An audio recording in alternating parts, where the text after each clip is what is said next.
ഇനി ടോപ്പ് ഹെഡ്ലൈൻസിലേക്ക്.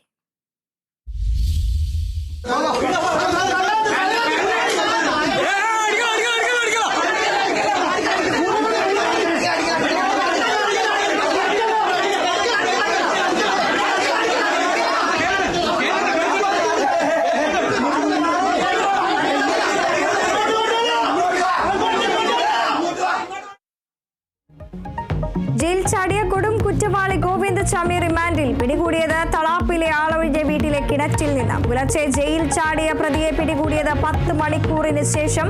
ഉണ്ടായത് ഗുരുതര സുരക്ഷാ വീഴ്ചയെന്ന് സംബന്ധിച്ച കണ്ണൂർ സെൻട്രൽ ജയിൽ മേധാവി. 4 ഉദ്യോഗസ്ഥർക്ക് അന്വേഷണ വിധേയമായി സസ്പെൻഷൻ. ജയിൽ ചാടാൻ മാസങ്ങൾ നീണ്ട ആസൂത്രണം നടത്തിയെന്ന് ഗോവിന്ദചാമിയുടെ മൊഴി.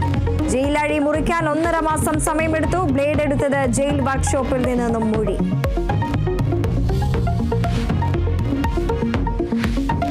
ഗോവിന്ദചാമിയെ വിയൂർ ജയിലിലേക്ക് മാറ്റുന്നത് അതീവ സുരക്ഷാ ജയിലിലേക്ക്. ഗോവിന്ദചാമി ഇന്ന് കണ്ണൂർ സെൻട്രൽ ജയിലിൽ തുടരും.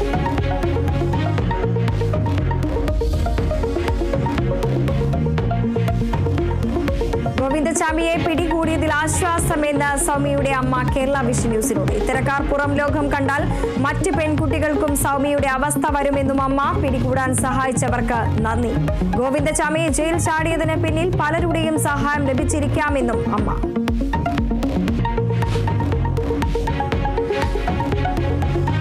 ആശ്വാസമുള്ള കാര്യമാണ്. കാരണം ഇവനെ പോലുള്ള ഓരോരുത്തർ ജയിലിൽ ചാടിയെടുത്ത ഒരു അവസ്ഥ എന്താണ്?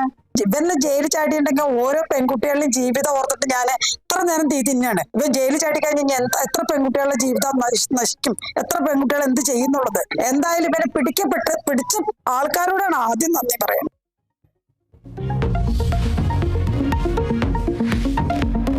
സ്കൂൾ സമയമാറ്റത്തിൽ ചർച്ചയിൽ സമവായം. ഭൂരിഭാഗം തീരുമാനത്തെ സ്വാഗതം ചെയ്തു. സമസ്ത തൃപ്തരെന്ന് മന്ത്രി വി ശിവൻകുട്ടി.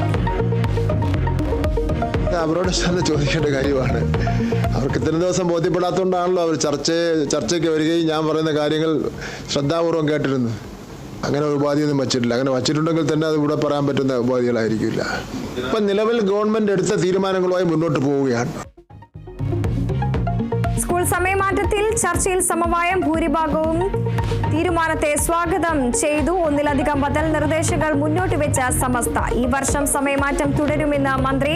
പരാതി അടുത്ത വർഷം പരിഗണിക്കും. നിലവിലെ തീരുമാനവുമായി മുന്നോട്ടു പോകുമെന്നും മന്ത്രി.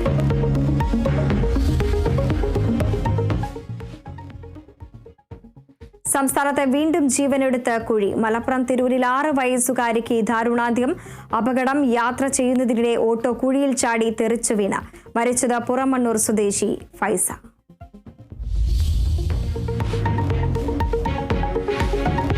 കാഞ്ഞങ്ങാട് മറിഞ്ഞ ടാങ്കറിലെ വാതക ചോർച്ചയടച്ചു. ടാങ്കറിന്റെ വാൾവിനുള്ളിലെ തകരാർ പരിഹരിച്ചു. മറ്റൊരു ടാങ്കറിലേക്ക് പാചകവാതകം മാറ്റാനുള്ള നടപടി പുരോഗമിക്കുന്നു.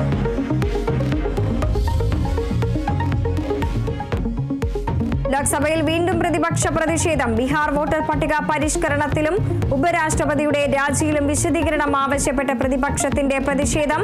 പാർലമെന്റ് കവാടത്തിൽ വോട്ടർ പട്ടിക പരിഷ്കരണ ഉത്തരവ് പ്രതീകാത്മകമായി ചവറ്റുകുട്ടയിലെറിഞ്ഞ ഇന്ത്യ മുന്നണി. രാജ്യസഭാ MP-ആയി സത്യപ്രതിജ്ഞ ചെയ്ത് നടനും മക്കൾ നീതി മയ്യം നേതാവുമായ കമൽഹാസൻ രാജ്യസഭയിലെത്തുന്നത് DMK-MNM സഖ്യത്തിന്റെ ഭാഗമായി.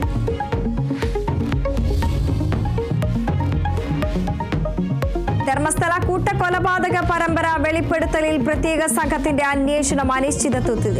പ്രതിസന്ധിയിലായ അന്വേഷണ ഉദ്യോഗസ്ഥരുടെ പിന്മാറ്റം വ്യക്തിപരമായ കാരണങ്ങളാൽ ഒഴിവാക്കണമെന്നാണ് ആവശ്യം. പ്രത്യേക സംഘം രൂപീകരിച്ച് 5ാം ദിനവും അന്വേഷണമില്ല.